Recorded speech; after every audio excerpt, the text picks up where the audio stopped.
Hey everyone, CPO here, and today is a Crossmember install day.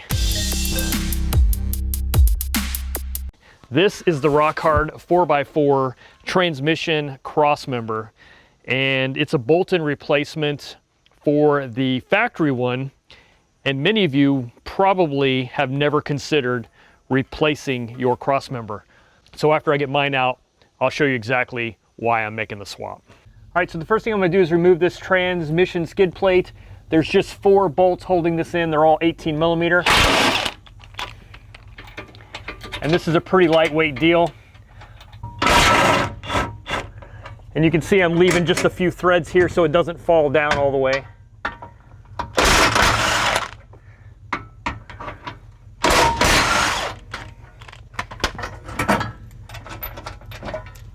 And then I can control its removal a little better.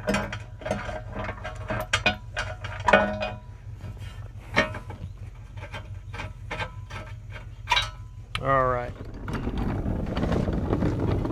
Now before we remove the Crossmember, we need to support the transmission and transfer case assembly.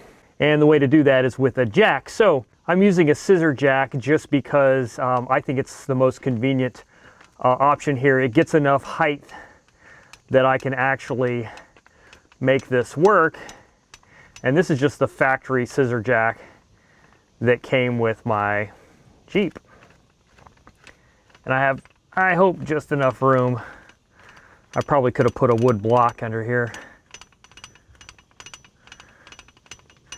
But I don't need to really add any elevation to this. I just need to support it. So I just need to put some tension on it. Oh, come on, baby, you can fit. There we go.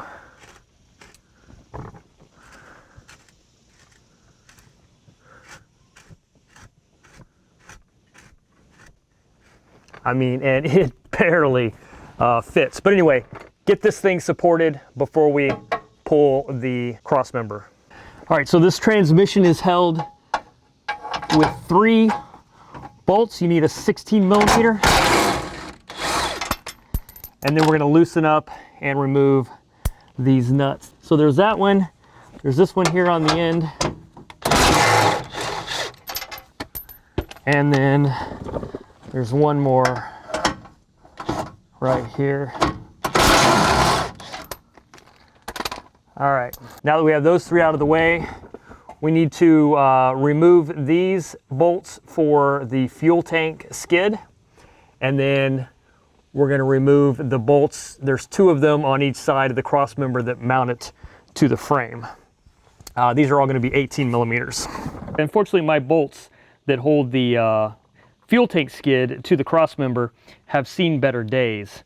I'm not gonna be able to put a socket on those just like that. So I'm gonna clean them up a little bit with a cutoff wheel, just to clean up those edges a little bit and allow the socket to go on.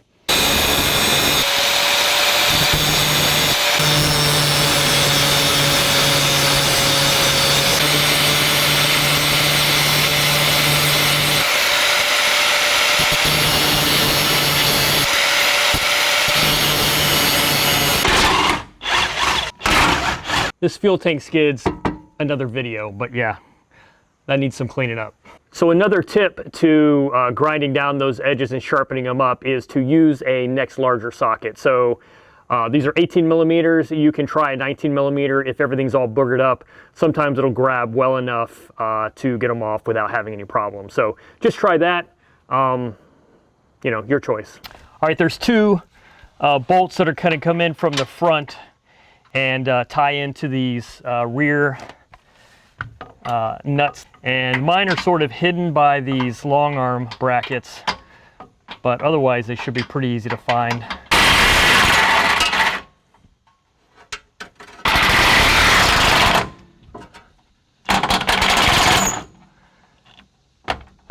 There we go.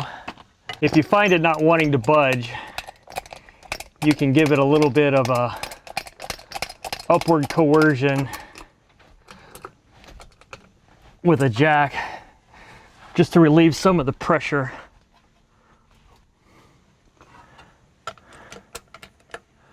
And also, if you get the pressure off of the transmission onto this, pushing down, that also helps. So make sure that you've done that.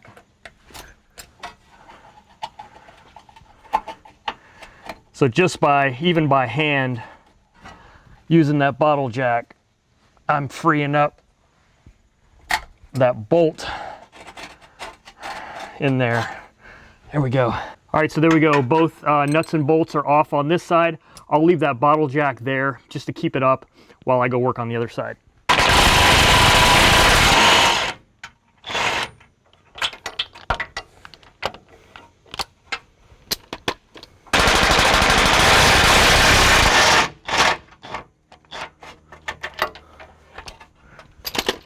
All right, now essentially it's that bottle jack that is holding up this cross member. So when I go drop that, it should allow this whole thing to sort of loosen up. We may have to beat it out a little bit, but yeah, that's it.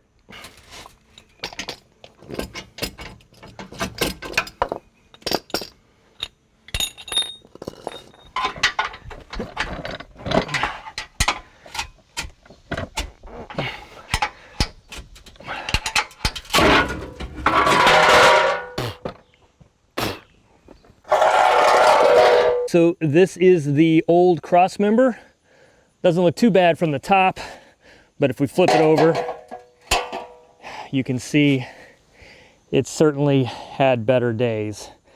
Yeah, this thing has seen a little bit of abuse, but that's why it's time to go ahead and swap it out. I'm putting on rock hard 4x4 skid plates. So rather than bolting those skid plates to this atrocity, I figured I may as well swap it out. And this is a significantly beefier component, but there is a penalty, and that's in weight. It's quite a bit heavier than the factory one. You can just hear when I flip it over, this is like really thin sheet metal, and this is thick steel tubing. So yeah, weight penalty, but at the benefit of beef. All right, so this new one's going in exactly the same place and the same way that the old one came out. Notice the wider part points backwards, and we're going to reuse the factory bolt hardware for that. I am going to go ahead and put anti-seize on these. If you didn't completely remove your gas tank skid, you're probably going to want to do like I'm doing and start on this side.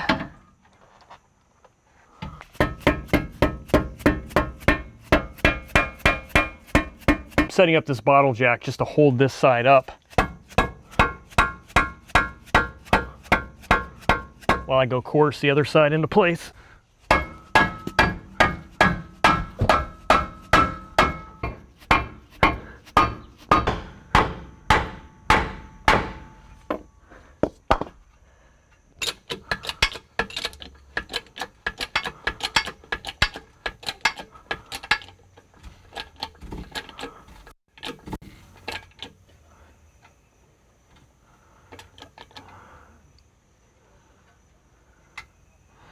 All right, I feel like the hole is lined up. It just needs to come this way some. So what I'm gonna do is take a ratchet strap and hook it here and just ratchet it sideways just a little bit. Hammering it doesn't seem to be effective. I mean, I could probably, you know, whack it this way, but honestly, the ratchet strap will probably work just fine.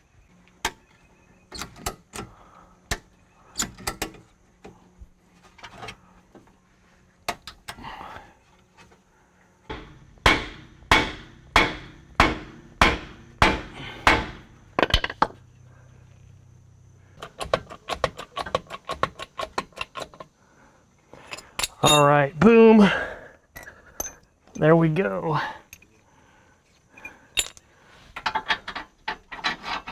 Yeah, okay. The bolts go through. Let me get some anti-seize on these.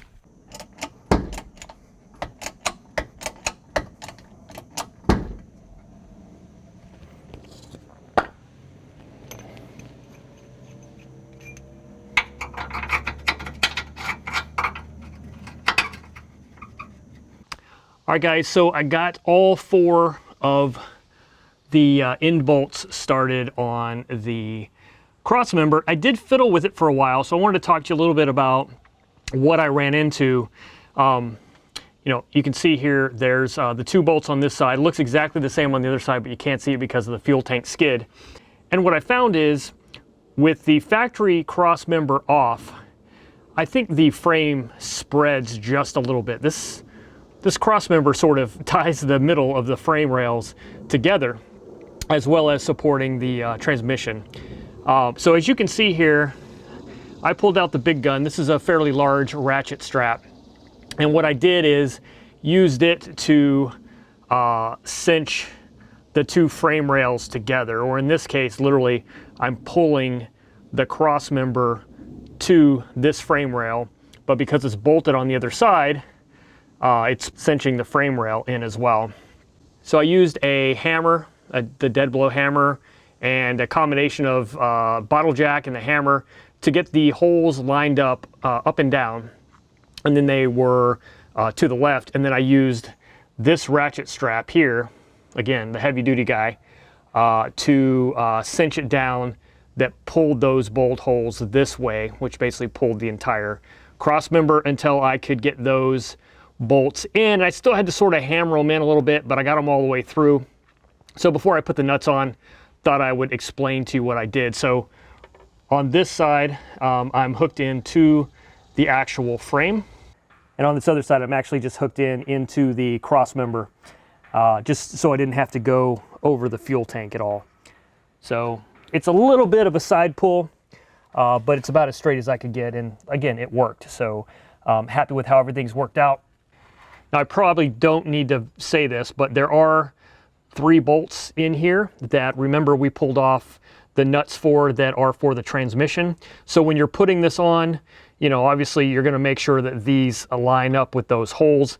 They sort of naturally came into place for me as I was putting things together. So I don't think it's that big of a deal, but if you run into some issues, just make sure that those things are lining up properly. So yeah, now all I have left to do is tighten everything down and put those nuts for the transmission back on. I'm going to go ahead and leave off the transmission skid plate because I'm going to put on the rock hard 4x4 one. So, but I think this wraps up the video for the Crossmember. I will figure out the torque values and I'll put those on the screen right here. That way you have the benefit of that information. Again, this is a 2015 JKU, so your mileage may vary. So guys, that's it. Thanks for watching. I'll catch you on the next one.